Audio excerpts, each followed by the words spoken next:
ಇನ್ನು ಕಲಬುರಗಿ ಜಿಲ್ಲೆಯ ಸುಕ್ಷೇತ್ರ ರೇವಗಿ ರಟ್ಕಲ್ ಗ್ರಾಮದಲ್ಲಿನ ಪವಿತ್ರ ಶ್ರೀ ರೇವಣಸಿದ್ದೇಶ್ವರ ದೇವಾಲಯದಲ್ಲಿ ಭಕ್ತರು ಹರಕೆಯನ್ನ ಈಡೇರಿಸಲು ತಂದಿದ ಟೊಪ್ಪಿಗೆ, ಟಾವೆಲ್ಗಳು, ಮುತ್ತಿನ ಮಾಲೆಗಳು ಹಾಗೂ ಬಟ್ಟೆಗಳನ್ನು ದೇವಾಲಯದ ಹಿಂಭಾಗದ ತೆಪ್ಪಿಯಲ್ಲಿ ಎಸೆದಿರುವ ಘಟನೆ ಭಕ್ತರಲ್ಲಿ ಆಕ್ರೋಶವನ್ನು ಮೂಡಿಸಿದೆ. ಇನ್ನು ಹರಕೆಯ ಬಟ್ಟೆಗಳನ್ನು ಪೂಜೆ ಬಳಿಕ ತಿಪ್ಪೆಗೆ ಎಸೆಯುವ ಮೂಲಕ ದೇವಾಲಯದ ಸಂಪ್ರದಾಯವನ್ನೇ ಅವಮಾನಿಸಲಾಗಿದೆ ಅಂತ ಹಿಂದೂ ಜಾಗೃತಿ ಸೇನೆಯ ಜಿಲ್ಲಾಧ್ಯಕ್ಷ ಲಕ್ಷ್ಮೀಕಾಂತ್ ಸ್ವಾದ್ವಿ ಕಿಡಿಯನ್ನ ಕಾರಿದ್ದಾರೆ. ಭಕ್ತರ ಭಾವನೆಗಳಿಗೆ ಧಕ್ಕೆ ತಂದಿರುವಂತಹ ದೇವಾಲಯದ ಆಡಳಿತ ಮಂಡಳಿ ಅಧಿಕಾರಿ ಸಿಬ್ಬಂದಿ ವಿರುದ್ಧ ಕಾನೂನು ಕ್ರಮ ಕೈಗೊಳ್ಳಬೇಕು, ಇಲ್ಲವಾದಲ್ಲಿ ಮಠಾಧೀಶರ ನೇತೃತ್ವದಲ್ಲಿ ಬೃಹತ್ ಹೋರಾಟ ಹಮ್ಮಿಕೊಳ್ಳಲಾಗುವುದು ಅಂತ ಸ್ವಾದ್ವಿ ಎಚ್ಚರಿಕೆಯನ್ನ ನೀಡಿದ್ದಾರೆ.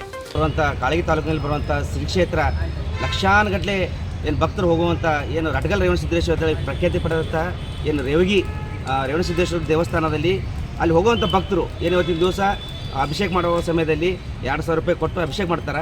ಅಭಿಷೇಕ ಮಾಡುವಾಗ ದೇವಸ್ಥಾನದ ಮಂಡಳಿ ವತಿಯಿಂದ ಆ ರೇವಣಸಿದ್ದೇಶ್ವರನಿಗೆ ಟೋಪಿ, ಟ್ಯಾವೆಲ, ಶಾಲು ಹಾಗೂ ಮುತ್ತಿನ ಹಾರ ಈ ಥರ ಒಂದು ಉಡುಗೊರೆಯಾಗಿ ಕೊಡ್ತಾರೆ ಅಲ್ಲಿ ರೇವಣಸಿದ್ದೇಶ್ವರ ಹಾಕ್ಲಿಕ್ಕೆ.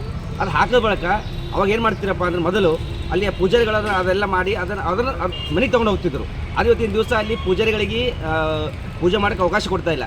ಏನು ಅಧಿಕಾರಿಗಳು ಇವತ್ತಿನ ದಿವಸ ಸರ್ಕಾರದ ಅಧೀನದಲ್ಲಿ ಹೋದ ಬಳಕೆ ಏನಾಗಿದೆ, ಅಲ್ಲಿ ಅಧಿಕಾರಿಗಳು ತಮ್ಮ ಮನಸ್ಸೋ ಇಚ್ಛೆ ಇಲ್ಲದಂತೆ ಕೆಲಸ ಮಾಡ್ಲತ್ತಾರೆ ದೇವಸ್ಥಾನದಾಗ. ಅದು ಇವತ್ತಿನ ದಿವಸ ಈ ಒಂದು ದೇವರಿಗೆ ಅರ್ಪಿಸಿದಂಥ ಏನು ಟಾವಿಲ್ ಆಗಿರ್ಬೋದು, ಟೋಪಿ ಆಗಿರ್ಬೋದು, ಇವತ್ತಿನ ದಿವಸ ಅಲ್ಲಿ ಏನಾಗ್ಯದಪ್ಪ ಅಂದ್ರೆ ಅಲ್ಲಿ ಅಧಿಕಾರಿಗಳು ಏನು ಇವತ್ತಿನ ದಿವಸ ಹಿಂದೂಗಳ ಭಾವನೆ ಧಕ್ಕೆ ಆಗಬೇಕು ಉದ್ದೇಶದಿಂದ ಇವತ್ತಿನ ದಿವಸ ಬೇಕಂತೇಳೇ ಆ ಎಲ್ಲ ಉಡುಗೊರೆಗಳನ್ನು ತಂದು ತಿಪ್ಪಿಗೆ ಬಿಸಾಕ್ಯಾರೆ. ಇವತ್ತಿನ ದಿವಸ ಉಗ್ರವಾಗಿ ಅದನ್ನು ಖಂಡಿಸ್ತಾ ಇದ್ದೀವಿ ಹಿಂದೂ ಜಾಗೃತಿ ಸೇನೆ. ಹಾಗೆ ನಾವು ಮಾನ್ಯ ಜಿಲ್ಲಾಧಿಕಾರಿಗಳಿಗೂ ಹಾಗೂ ತಹಸೀಲ್ದಾರರಿಗೂ ಹಾಗೂ ಸಂಬಂಧಪಟ್ಟ ದೇವಸ್ಥಾನದ ಆಡಳಿತ ಮಂಡಳಿಗೂ ಇವತ್ತಿನ ದಿವಸ ನಾವು ತಮ್ಮ ಮಾಧ್ಯಮ ಮೂಲಕ ಒತ್ತಾಯ ಮಾಡ್ತಾ ಇದ್ದೀನಿ.